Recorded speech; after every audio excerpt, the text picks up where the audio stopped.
Look up to the sky and wonder at our place in the stars. It's a robot. And she's a goddamn robot. You are a toy! My motto is, if you want to win the lottery, you have to make the money to buy a ticket.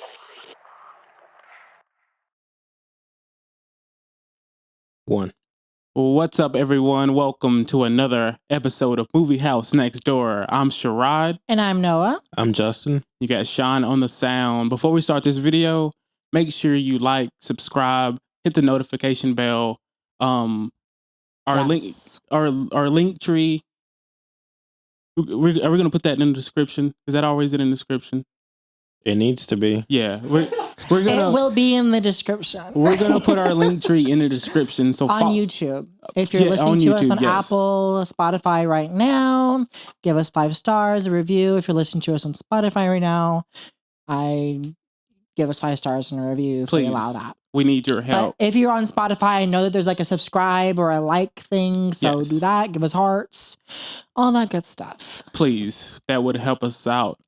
And if you're not listening to us on those things and you have those apps, go ahead and do that. Please. That'd be fun. That'd be a fun little thing to do. So, silly little gooses. So, Noah. Sherrod. Was there once a time that you believed in Santa? I did until my mom one Christmas asked me, why are you putting out cookies? Santa's not going to visit you. The Russians shot him down. I was like, oh, shit. No, I did. And then I literally one time, this is when we lived in Virginia Beach. I had snuck downstairs and I saw them wrapping my scooter. Damn. And I was like, ain't no damn Santa. Damn. I was like, I knew it. So you figured that out on your own? Yeah. Now, Alexis was already in on it. Oh, she was like helping them. See.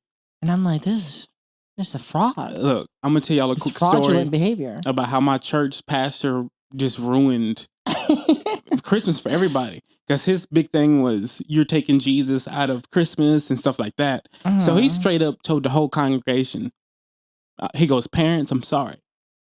There is no Santa Claus. The looks on people's faces was like, I remember my aunt was pissed. Fucking pissed. My middle school teacher, she was very religious. And so she told us that she never did the whole Santa Claus things with her kids because her whole thing was, if I tell you that this man that you never see ever, that you were supposed to believe that he's real, but you'd never see him, then you tell him that he's fake, then they're going to be like, well, what about Jesus? What about God? That's a good point. So I was like, you know what? Can't be mad at it. Well, if you're a non-believer, like it doesn't matter. The Christians stole the holiday anyway, as we discussed in the last episode. If you're a non-believer and you have just a little bit of skepticism about if he's real or not, this is the movie for you.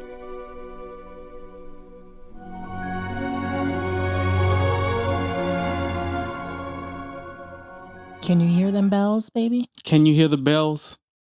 We'll see. Amen, brother Sherrod. Hey, I'm just saying. Hallelujah. So we're talking about the Polar Express. Mm-hmm. I guess the theme of this movie is, do you believe? And if you do believe, how much do you believe? Yeah.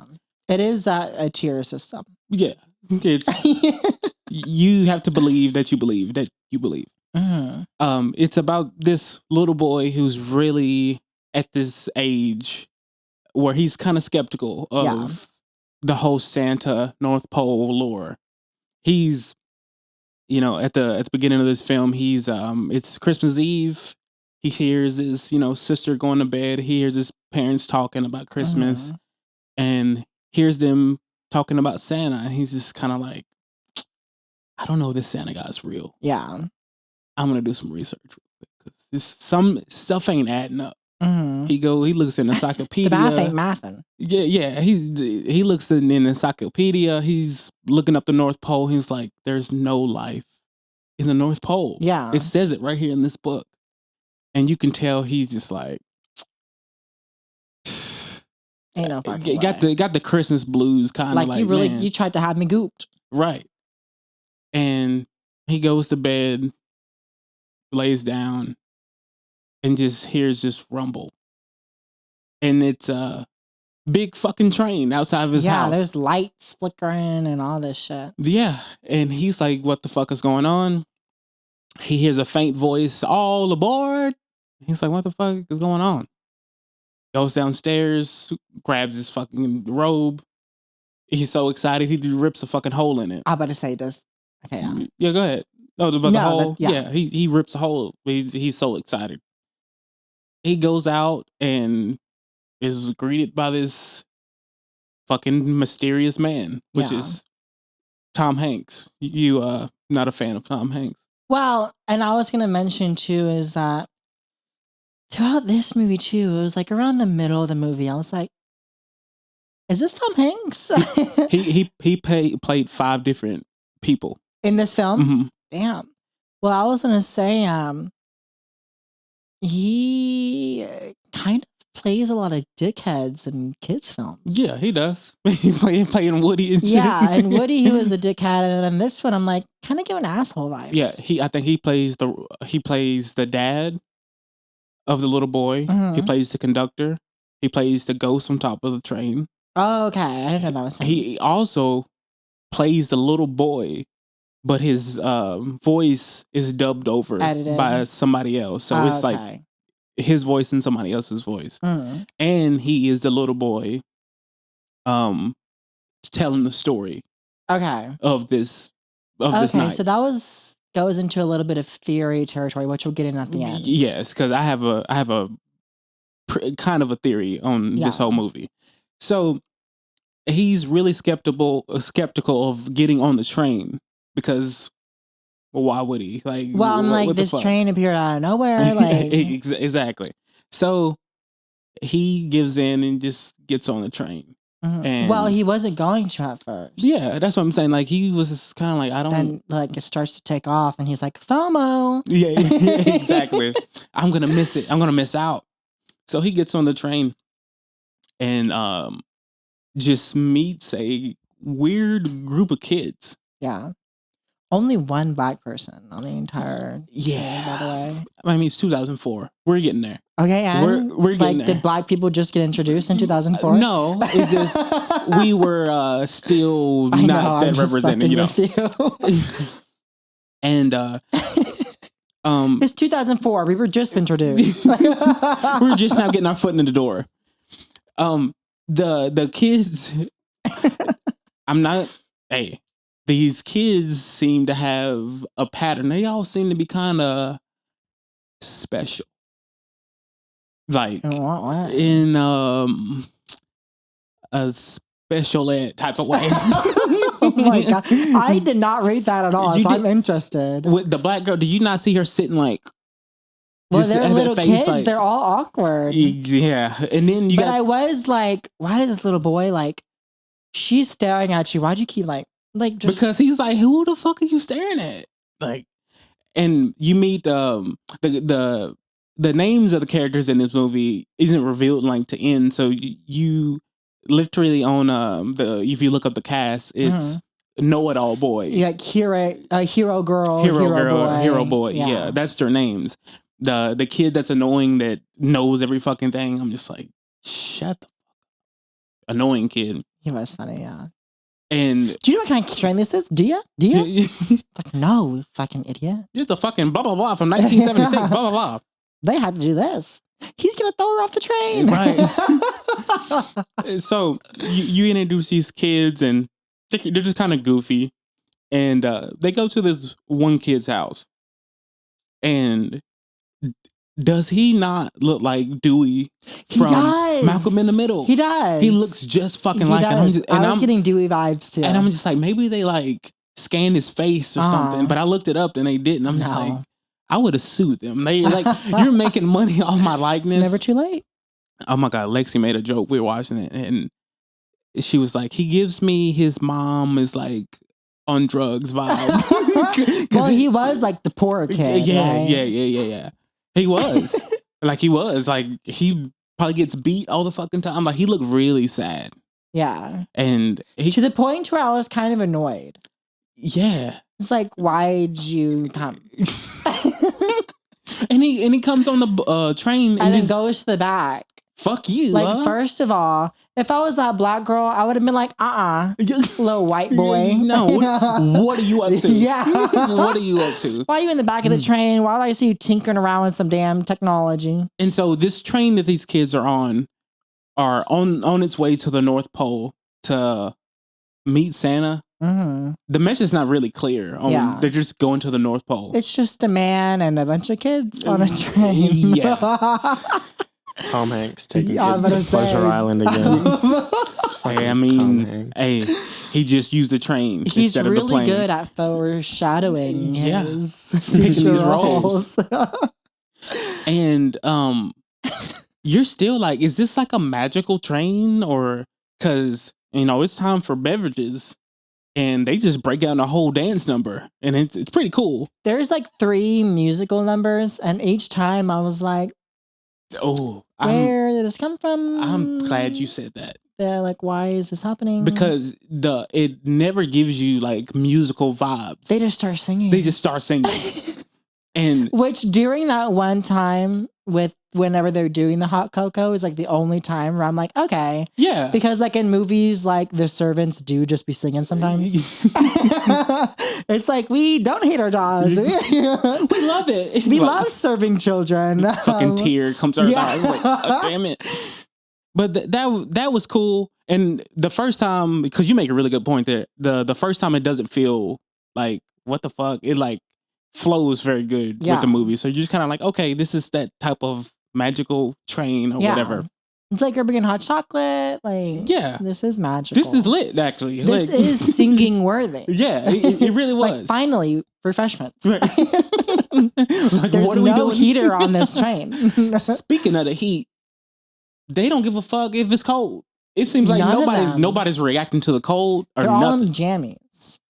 And when everybody's having their refreshments and everything, the little girl loses her ticket. She doesn't lose her ticket. Well, the little boy, the hero boy, loses her ticket. Which I have beef with him. He's kind of a fuck up throughout this whole thing. The entire time. Yeah, he really is. Yeah. I mean, he don't believe.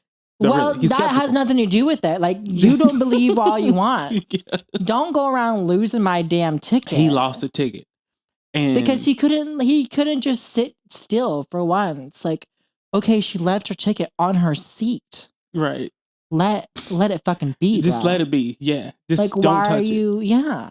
At that point, I don't know like, nobody as on annoying this as bus. that know-it-all kid is, he's not as annoying as the one fucking it up for everyone. And look, I'm gonna tell you that ticket went on a fucking journey. And when I saw this in theater, I remember seeing it in theaters. I was pretty little, and it was probably other than like Ice Age, where you get that one item and you follow it, and it goes on this journey, and it's like ridiculous, like how it circles back to you, and it's just like it's the Christmas magic, exactly. And this, what I guess what I'm about to say, it goes along with my kind of theory, like how everything just kind of works out throughout this whole thing too. Like that ticket literally goes out the window. A pack of wolves run by it, blows it up. The bird grabs it. The baby bird spits it out. It goes down and forms a fucking snowball. And then perfectly unravels. No wrinkles. And then just finds his way back on the train.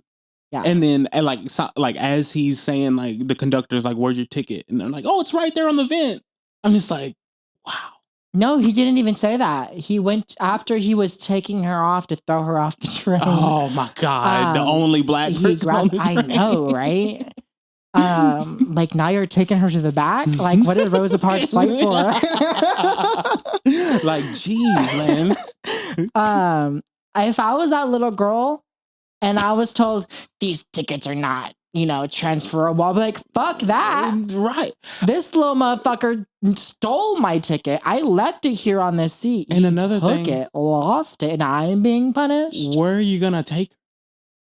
Well, that white boy said, throwing her off the train. He's gonna throw her off the train. He's like, he was like, you can't throw her off the front because then she'll get sucked up under the wheels. It's like you gotta throw her off the back. So the little boy gets the ticket, and then he's like, grabs it again, doesn't learn his lesson. but he's trying to do the right thing. He's trying to give it back to her. Yeah, but he should have never. He should have never done. He should have just let well enough be well enough. So, and this is the part of the movie when I watched it again, I'm just like, I really don't remember this part, but I do, and it just never cleared throughout the whole movie. So when he goes on top of the train and meets the guy on top of the train, the homeless guy, he's not explained at all. But no, I'm getting the vibe like if you believe he's there, he's there, because the whole theme of the movie is just to believe. So I'm just like, I'll discuss my theory on him at the end. Okay. Because it kind of ties in with everything else for me, from my thought process. Okay. I have like two. Okay. And so he meets this guy on top of the train, and the guy has a fucking fire. It looks like it's fucking 30 below zero. Like it's freezing, and they're just like ha moving. The little boy has a robe, pajamas, and flippers, like slip-ons, frostbite galore. I'm just like, God, man, you not you only just the cold environment, but the rushing winds of that little twink is getting flown off that plane. Shit. It would rip your skin. Yeah, like from being like so sharp. And that fire, how is it being lit? I get that oxygen makes flames, but too much will blow it out. And that just goes along how everything's just perfect. In this little, everything just works out perfect. So the little boy tells, I need help getting to the front of the train because I'm trying to hand over this ticket. Yeah. And, he did ask the little boy, let me ask you something. Do you believe in ghosts? And he was just like, nah. He was like, interesting. And then they make their journey. He's like, fun story. I lost my ticket. Yeah. He's just like, now I'm on the top of the train. This is why they throw the kids off the back now. Because I got thrown off the front and I got ran over.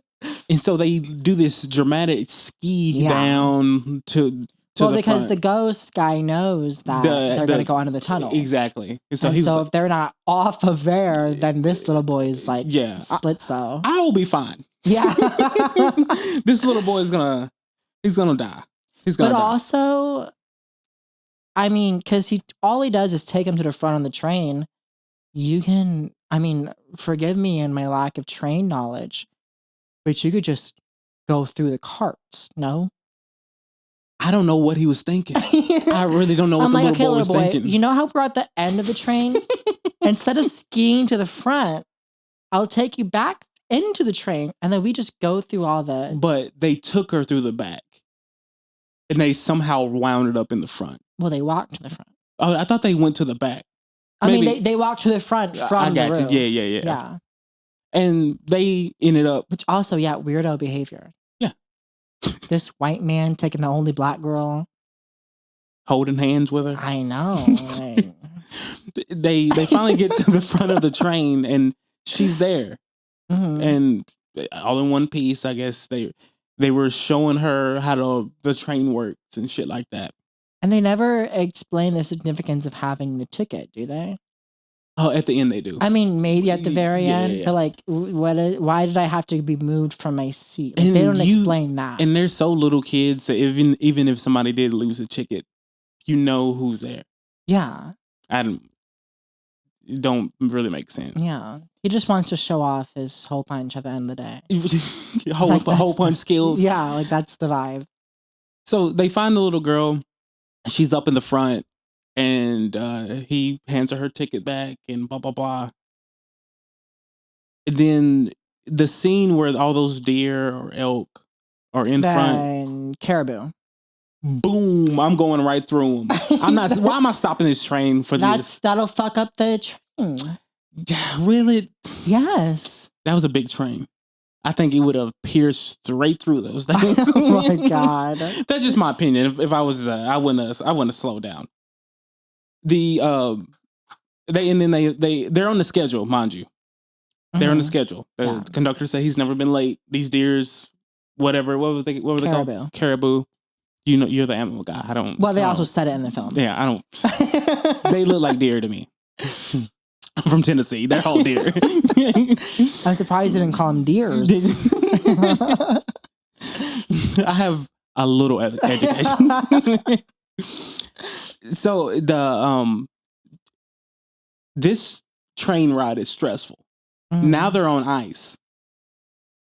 The ice slide scene, I'm not gonna lie, when I was like, I just got anxiety. I'm just like, God damn it, dude. Yeah. Like the ice is crushing around it as they're trying to, like, was the track on the ice? On water? Like, that's what's confusing. That, I didn't get that either. Yeah. Did it just, you had to slide and then continue onto the tracks? Yeah, I don't. That didn't make any sense.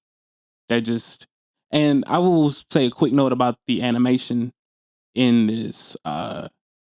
Really doesn't hold up if you're like actually like looking at it. Just even even for the time, I think like Pixar and even DreamWorks, I think they were kind of, this was a Warner Brothers film, so even at the time, I think they were like light years away from what they should have been with what like they're Pixar. trying to go for. Exactly, yeah. And I don't think Warner Brothers has done many projects like this as far as that 3D animation. So they get through and they're like finally they barely get through. They barely don't kill a train full of kids. Everything is barely, and it works out in this movie too. Everything's just barely happening, barely getting through, barely. And when they get on the train cart, because I really want to talk to you about this, and you see all the toys that Santa wants to recycle. I thought that was the tone of the movie kind of changed. It's a little scary. Yeah, it was weird. One even like came alive. Scrooge. And that was Tom Hanks' voice too. Yeah. As well. Like he loves, you're a Scrooge, Ebenezer. Yeah, he loves bringing these toys to life. And right after that, random song. Another one with the little poor boy. Yeah, when he just started singing, I'm just like, and this is just me.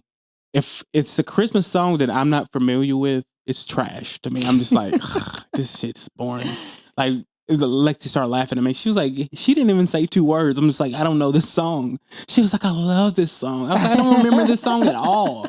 I couldn't even remember that they sung in this movie. In this movie, yeah, me at all. I mean, it was a decent, beautiful song, but it was like you said, it was just random. Like, yeah, it's like, why are we singing again? Yeah, and this is filler to me. It was just all filler because the plot in this it's solid, but just the journey to the North Pole is just kind of like I didn't remember a lot going on. Yeah, I didn't remember it being that so chaotic. Yeah, and then it's like at this point in the movie, it just feels like that was. I thought that was supposed to be the movie, and it felt like just a whole filler just to get to the North Pole. Yeah, that was a good like 40 minutes of the film too. And it was like 40 minutes of like nothing. Like nothing, no lessons has been learned. Like nothing. And I don't know if that was on purpose or they wanted us to like just have a different message up until this point, but we're gonna continue on. I'm just like, all right, we're pushing through. So we finally get to the North Pole, and these kids are just badass. Like not badass, they're bad because they're just like wandering off. Space ass. Yeah, they're just wandering off. They sneak off to this I guess to where all the elves are just working on shit. Well, and for me too, it's like that's what's annoying about that little boy. Like, why come if you're not gonna get off the train? Yeah. It's like, Christmas hasn't worked out for me. It's like, okay, like you were here now. Right. We're gonna see Santa Claus. And then also there's that little boy fucking up again. Like, there are steps on the train. Why are you stepping on the thing that disconnect? Like, you're doing too much. You're doing way too much. And Mr. Fucking conductor man, terrible conductor. Yeah, he Forgets there's a whole kid in the back cab. Doesn't give him hot cocoa. The other girl has to save her. Did she get an extra cup or did she save her cup? She got an extra one. It's like when she got it, she hit it up under the seat. And then she was like, more. Yeah. So, I mean, he forgot about that kid until after the hot cocoa was already gone and someone else was going to do it for him. Right. Do his job for him. Right. Which is take care of these kids. Right. And then he sees this little boy by himself on the train. He's like, I'm just going to leave him here by himself. Like, you don't have to get off. if You don't want to. But maybe go and, like, ask him. Yeah. They're just like, be a responsible adult. He's a little slow. So just let him see. He's exactly like, I don't know if I could tell, but that's the poor kid. He doesn't get very like much. He was invited, but we weren't expecting him to actually get on. Yeah, he gets invited every year and never comes, so we never thought he would kind of be here. We didn't think we'd make it this far. So they sneak off into like Santa's secret facilities. Well, that's after old boy fucks up. Well, yeah, causes them to almost die again. And at this part of the movie, that's when my theory hat started to come on. I'm just like, everything is just working out too good. Mm-hmm. And when the scene where they're spying on the elves, they're spying on the elves, spying on children. Yeah, like to see if they're good or bad. Or apparently they have this whole surveillance. They're watching them sleep. Well, yeah, they have this this whole surveillance system that they just watch and see if you're naughty or nice. Yeah, they get little reports in. Little reports. Only Americans. Yeah, literally. Well, and I was thinking about that too. I'm just like, well, maybe I know America is not the only place that celebrates Christmas, but no. Yeah, that is kind of like only in America. And all white kids. Yeah. Mind you. All American, all white. They said, we got one black girl. Yeah, like, no. Santa can't come to the project. Was she the only girl too? Yeah. On the entire train? Yep. And black. Kind of semi-progressive for the time. I mean, I guess. Yeah, it wasn't strong enough. It wouldn't hold up today. Oh. And people would be upset there's like one white person. And they're making their journey throughout this whole factory, and they stumble upon the presents. Mm-hmm. And the poor kid, they're just like, oh my God, this is for Billy. And he's like, my name's Billy. He's like, this is for your whole address. Like, we just doxed you. He's like, that's my address. And he's just like, jumps on the present. Like, yeah. I'm like, chill out. For me, it's like, this is Santa Claus's workshop. There's a conveyor belt. Like, you're going to get your present. And why do you need it right now? And that was the point where I was just like, this little kid ain't slow or poor. He's just greedy and bad. He's a bad. Like, he was acting like, oh, this is mine and I'm taking it. Yeah. And it's just like, dude. They were trying to save him. And he's like, give us your other arm. And he looks and he's like, no. Like, bro, you're in Santa's sack. Like, your present is gonna get delivered. And it's just you don't need it right now. It's Christmas Eve. Like, I know. It's coming. It's coming, bro. Like, we got like 2 hours. Even the other kids were just like, they're over it. They're so tired. Like, you're a brat. That's why. Yeah. That's why they don't. They don't like, want no you to why go. Your parents don't give you shit. It's like, you're you a want fucking more. brat. It's not like you don't have anything. You're just taking it all. So the elves, they finally catch them, and they're just like, pretty much get the fuck out of here. What are y'all doing? After their extra weight almost kills all these other elves. Oh yeah. By knocking over the star. The star. Oh my God, that was. The star just the CIA of elves like fucking jumping down. Fucking Tom Cruise. The SEAL team, yeah. Jumping and almost literally smashes an elf. Which that elf could have moved. Yeah. If you're the only one there, you're. They all moved. I know. Like, why are you deciding to drop to the floor instead of move? Like, that's your fault at that point. And so, they bring the kids back to the conductor, and the conductor ain't shit. Well, that other little boy, the know-it-all boy, he was inside of the sack as well, but under them Yeah. I guess he got piled by presents, or he went inside the pile, and he's like, "Oh yeah, I've been opening all my presents." The elves kicked him off. They was like, "I'm gonna let it slide this time," and kicked him. And then the black girl came up, and I was like, "Don't kick her, please." If you kick her, that's gonna look so bad. And they're just like, "Watch your step, young lady." I was like, "Oof." You got saved this time, Tom. I'm uploading this to Twitter right now. Did anybody catch this? Oh, it's like off High School Musical where they're like, remember when they told that black kid to stick to basketball? I see that like once a week on Twitter now. Yeah, that would have been our viral clip, like just circulating him kicking a black girl down. And so after this, the big guy's coming. The music, the cue, his cue is there. Santa's about to come out and present himself to the world. This is why these kids are here, so they can see Santa. And our protagonist can't see him at all. Yeah. He's just like, I can't see him. I can't see. Because he doesn't truly believe. Mm-hmm. Which at that point is like wild to me. Yeah. He's still like, this shit ain't real. You saw the factory. He saw everything. You saw the make-believe train. You see the elves. Like, whoa. And so, here's where I want to get my theory. This whole thing was a dream. Okay. So that's one of mine. And the reason I say that is because y'all ever had dreams where you can't see shit and you just get so frustrated and you're like, I know it's right there. Or you can't swim or you can't punch and you're just like, why is this happening? Like I'm not functioning right. And then this thing happened.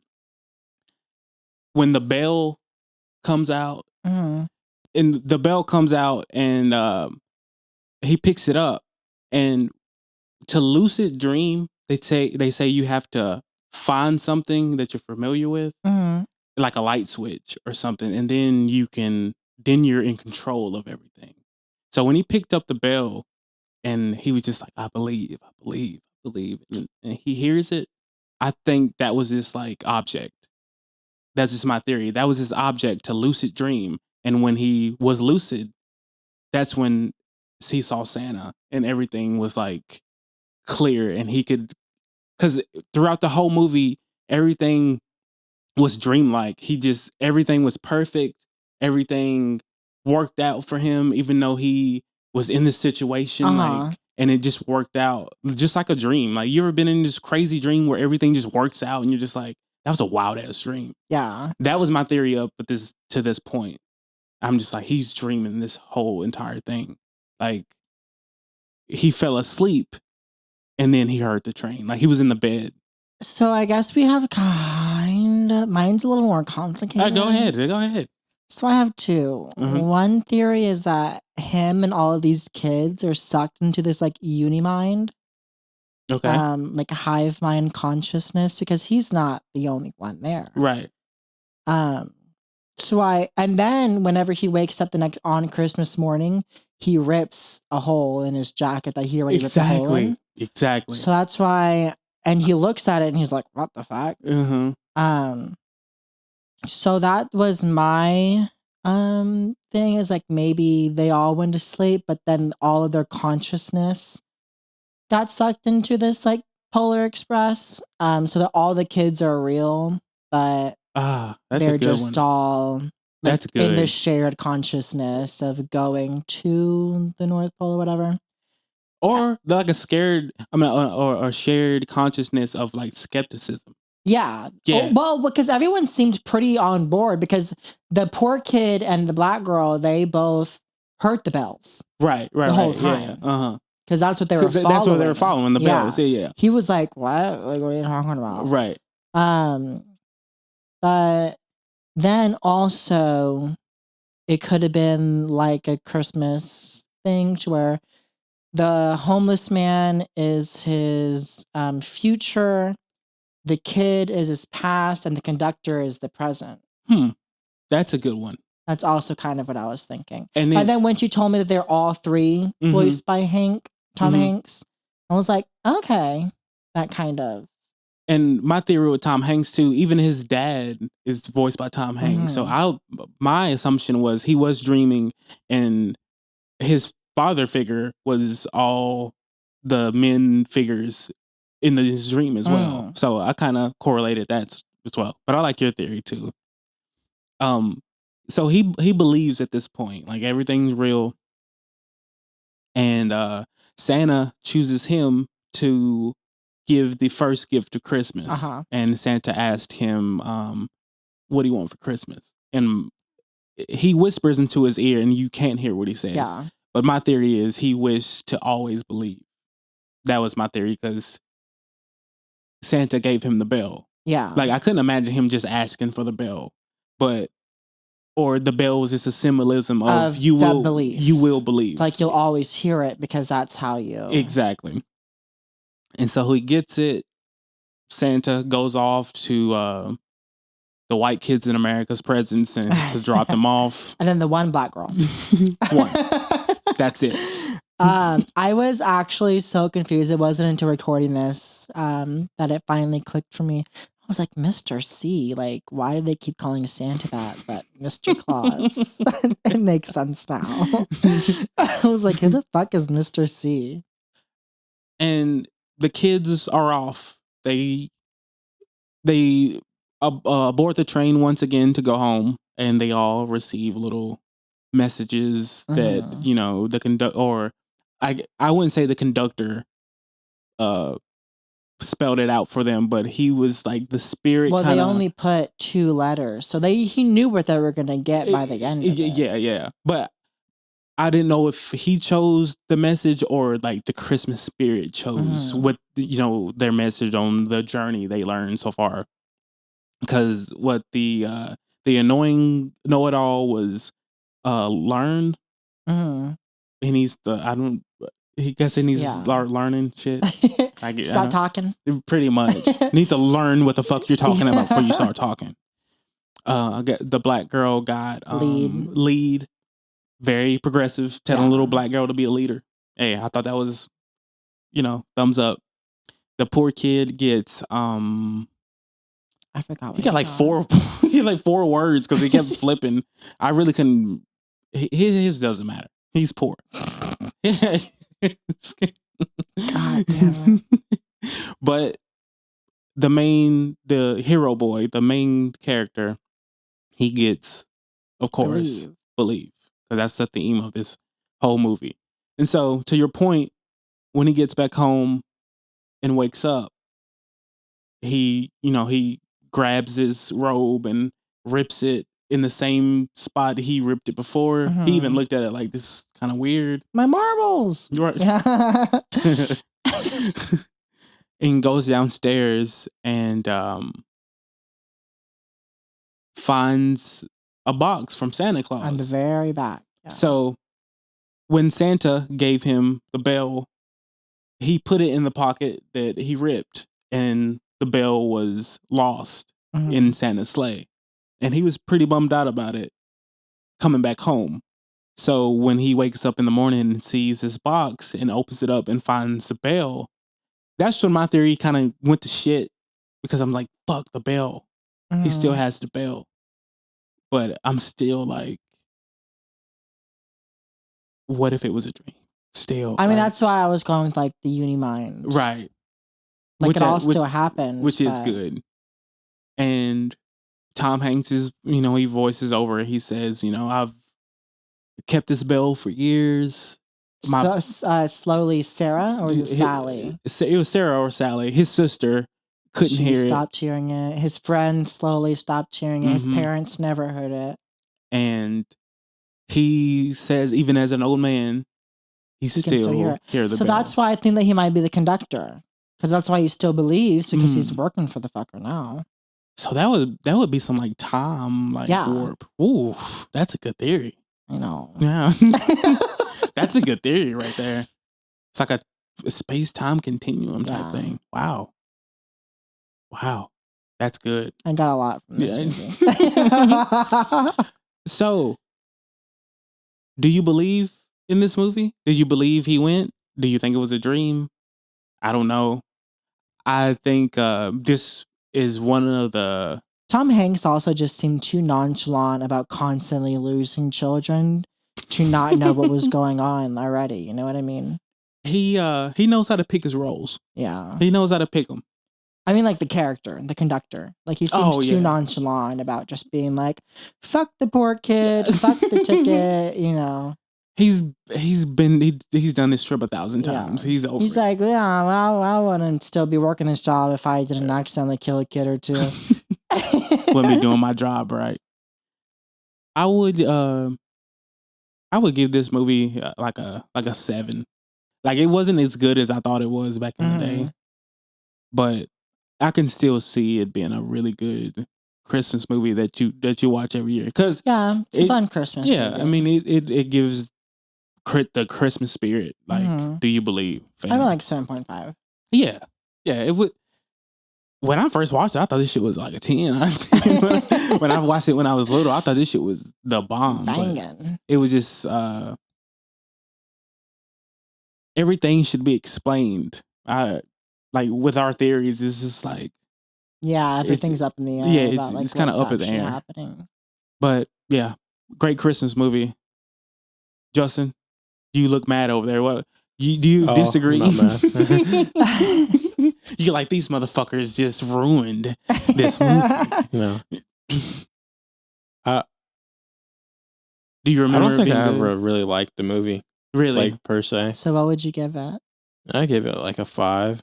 Oh, okay. I don't know, but my mom, like, very first Christmas I remember, she was like, yeah, none of that shit's real. So, maybe so he didn't believe. He went into it like, came into the movie. He's like, what the fuck are these kids doing? Don't they know that Santa's not real? Yeah, good point. Yeah, I mean, he's not. Like, believe? What the fuck? Believe in what? But yeah, let us know what you think of this movie. I'm pretty sure this is a lot of people's favorite movie. I bet they hadn't seen it in years and think it's great. It's not. But it's just good. Yeah, it's just good enough. It's good to be like on a background, like while you're eating or doing the dishes or something, to get it in the background playing on its own ABC Family or some shit like that. Every time they got to that song sequence with the black girl and the poor kid, I kept having to like wake up and rewind back to that because I'd wake up and the movie was done, and I was like, I've got to watch this fucking movie. So I watched that scene at least 3 times. So I really got that down packed. Started singing along. On the Polar Express. Just because right after that, they're like going to the North Pole officially. But yeah, let us know what you think. If you liked it, if you didn't like it, just watch it again and then watch us talk about it. And if you don't like the movie, like the video. Yeah, do that. Give us a subscribe, a comment, a share. All that good stuff. And this has been another episode of Movie House Next Door. I'm Sherrod. I'm Noah. I'm Justin. You got Sean on the sound. And we out. What? Oh, just some movie. You like movies? Uh-huh. What's your favorite movie? Ow! No!